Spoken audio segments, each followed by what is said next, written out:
Hello everyone, and welcome back to our channel. Are you ready to improve your English and learn a powerful life skill at the same time? Today, we are going to explore a topic that affects every single one of us. How to solve any problem in life. It sounds like a big promise, doesn't it? But by the end of this video, you will have a clear, simple framework that can help you face challenges with confidence. Life is full of problems, big and small. Maybe you're struggling with a difficult subject at school, trying to fix a misunderstanding with a friend, or figuring out your next career move. Some teams.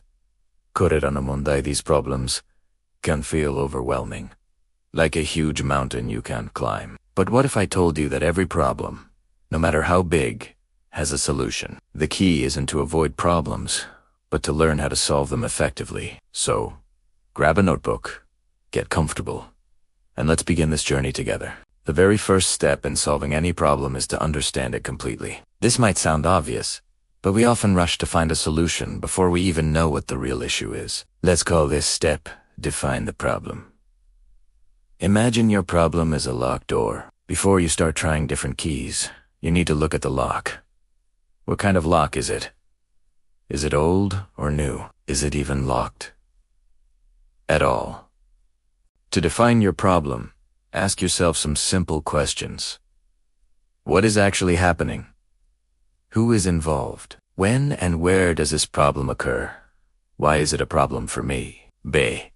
Specific. Instead of saying, I'm bad at math, try to define it more clearly. I find it difficult to understand algebra, especially when solving equations with variables. See the difference? The second statement is specific. It gives you a clear target. A well-defined problem is already half solved. Once you have a crystal clear definition of your problem, the next step is to gather information. Think of yourself as a detective looking for clues. Let's continue with our algebra example.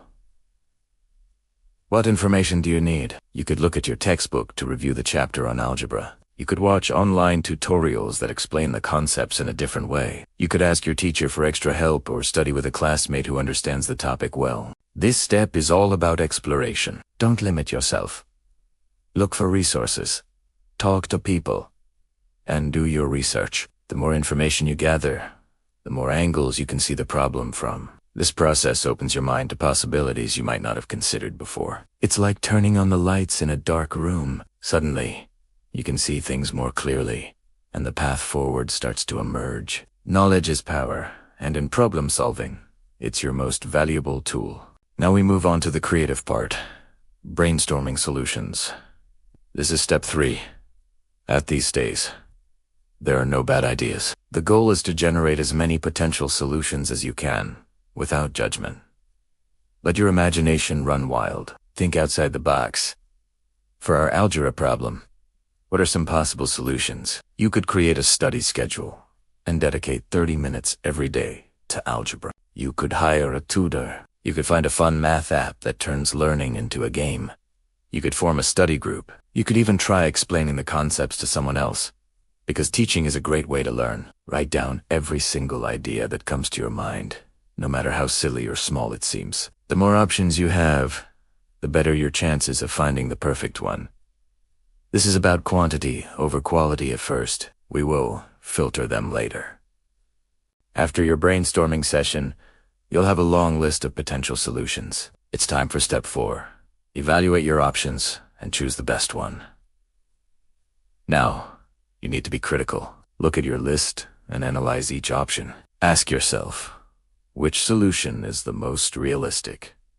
Which one can I start doing right away? What are the pros and cons of each choice? For instance, hiring a private tutor might be very effective, but it could be expensive. That's a con. Forming a study group is free, but it depends on finding reliable friends. That could be a pro and a con. A study schedule is great, but it requires self-discipline. As you evaluate, you will start to see which solution fits your situation, your personality, and your resources the best. Choose the one that feels most achievable and has the highest chance of success for you. Don't be afraid to combine ideas.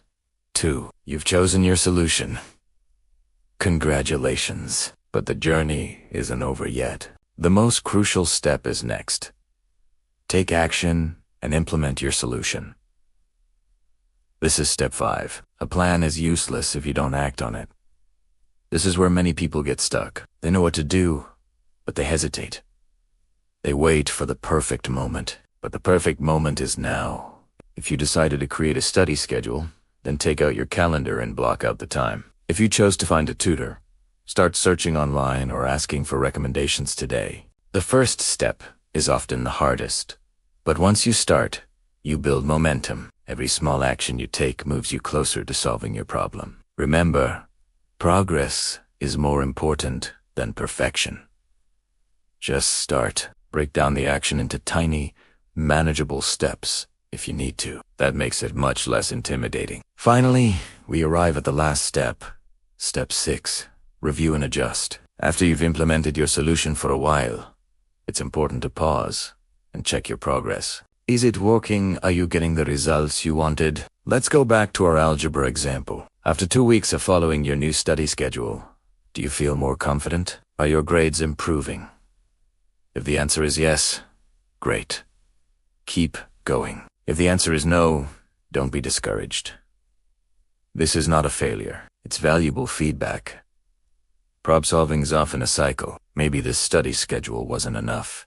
Perhaps you need to adjust your plan. Maybe now is the time to add a weekly session with a study group. The key is to be flexible, see what's working and what's not, and make changes as needed. This process of reviewing and adjusting ensures that you stay on the right track and eventually reach your goal. So, let's quickly review the 6 steps to solve any problem. 1. Define the problem clearly. 2. Gather information and research. 3. Brainstorm all possible solutions. 4. Evaluate your options and choose the best one. 5. Take action and implement your plan. And 6.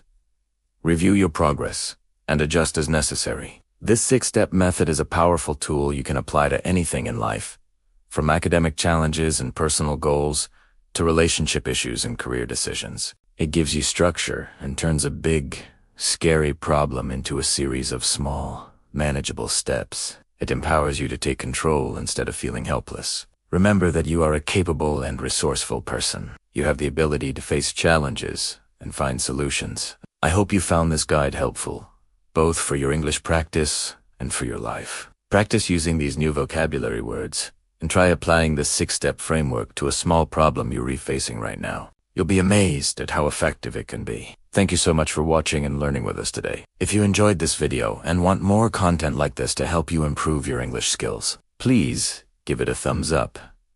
And don't forget to subscribe to our channel. Hit the notification bell so you won't miss our next lesson. Keep practicing, stay positive, and see you in the next video.